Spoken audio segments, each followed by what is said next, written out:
नमस्कार पुणेकर माझामध्ये आपले स्वागत। सध्या आपण महाराष्ट्रातील अहिल्यानगर या ठिकाणी आज छत्रपती शिवाजी महाराजांची 395वी जयंती साजरी होत असताना जिजाऊ ब्रिगेडच्या वतीने आज सर्व महिलांच्या वतीने छत्रपती शिवाजी महाराजांच्या पुतळ्यास पुष्पहार अर्पण करून या ठिकाणी अभिवादन केलेलं आहे। आपल्याबरोबर जिजाऊ ब्रिगेडचे सर्व महिला प्रमुख या ठिकाणी उपस्थित आहेत। आज या ठिकाणी छत्रपती शिवाजी महाराजांची 395वी जयंती साजरी होत असताना काय सांगाल आजच्या प्रसंगात आपण?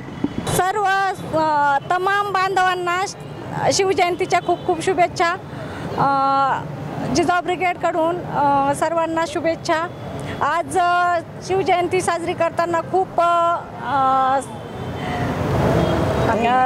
अभिमानाने सांगावसे वाटते की इथे सर्व महिला मंडळ आणि सर्व जिजाऊ ब्रिगेडमधील महिला उपस्थित आहेत। सगळ्यांकडून अभिवादन। आज आपण बघतो 395 वर्षांपूर्वी ज्या वेळेस छत्रपती शिवरायांचं राज्य होतं त्यावेळेस जो महिलांचा जो सन्मान होता आणि आजच्या काळामध्ये आज आपण बघतो 2025 साली किंवा 2020 नंतरच्या काळामध्ये जे महिलांवर जे अन्याय अत्याचाराचं प्रमाण वाढलेले त्यामध्ये आपल्याला काय फरक जाणवतो आणि सरकारने किंवा शासनाने याच्यावर कशा पद्धतीने काम केलं पाहिजे?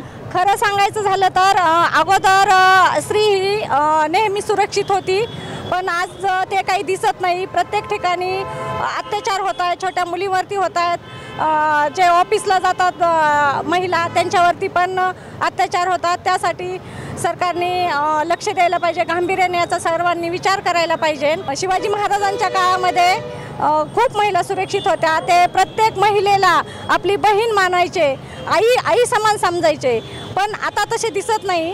आता सध्या सगळीकडे अत्याचार हे होत आहेत, तर सर्वांनी त्याची दखल घ्यायला पाहिजे। आजच्या युवा पिढीने शिवचरित्रातून कोणते धडे घ्यावे असं तुम्हाला वाटते? जसे जिजाऊंनी शिवरायांना शिकवले तसेच सगळ्या महिलांनी आपल्या मुलांनाही आणि आपल्या मुलांना आपल्या मुलींना जिजाऊची शिकवण द्यावी आणि सगळ्यांनी आपल्या मुलांना जिजाऊ जशा महिलांचा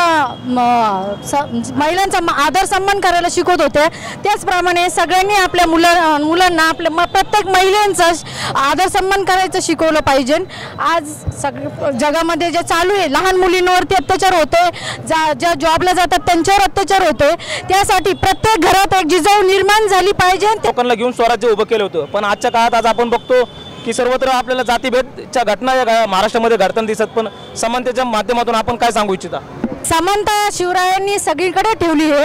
आजही सगळ्यांनी समान बांधव राहून सगळ्यांनी जिजाऊचं शिवरायांचं पुढे राज्य नेलं पाहिजे। आज मतभेद होतात हे छोट्या कारणावरून घरातूनही होऊ राहिले, ते सगळ्यांनी ते समजून घेऊन एकमेकांना सगळे राज्य पुढे गेल्याशिवाय होणार नाही आहे। हे जे चाललंय हे चुकीचं आहे। हे जे बांधव हे जे एकमेकांविषयीचे गैरसमज निर्माण होऊन हे वाद करू राहिले, ते सगळ्यांचे रक्त सगळ्यांमध्ये एकच आहे, कोणाचे रक्त वेगळे नाही आहेत।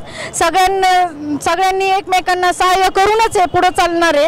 हे मतभेद चुकीच्या मार्गाने चालू आहेत। सगळ्यांना फक्त एकच विनंती आहे, सगळ्यांनी जिजाऊंचेच यांनी चालावे। जिजाऊ ब्रिगेडच्या माध्यमातून सांगू इच्छिते मी की आपल्या 18 पगड जाती आहेत त्यांना सोबत घेऊन चालायचं आहे आणि जे अत्याचार होत आहेत तर एकच कुठला जातीवाद होत नाही आहे ते, तर त्यांना सगळ्यांना एकत्र घेऊन चालल्याच्या नंतर बहुतेक मला असं वाटतं हे अत्याचार थांबतील। आजच्या काळात गड किल्ल्यांचे संवर्धन होणं महत्त्वाचे आहे आणि त्यासाठी काय प्रयत्न करणं गरजेचं आहे? हो, नक्कीच गड किल्ल्यांचे संवर्धन व्हायलाच पाहिजे, कारण आजकाल काय होतं लोक पर्यटनासाठी जातात, तिथे पाणी पिलं की पाण्याच्या बिसलऱ्या वगैरे असंच टाकून देतात, कचरा करतात, तर ते नाही व्हायला पाहिजे आणि गड किल्ल्यांचं संरक्षण करणं हे आपली जबाबदारी आहे, ती सर्वांनी केलीच पाहिजे।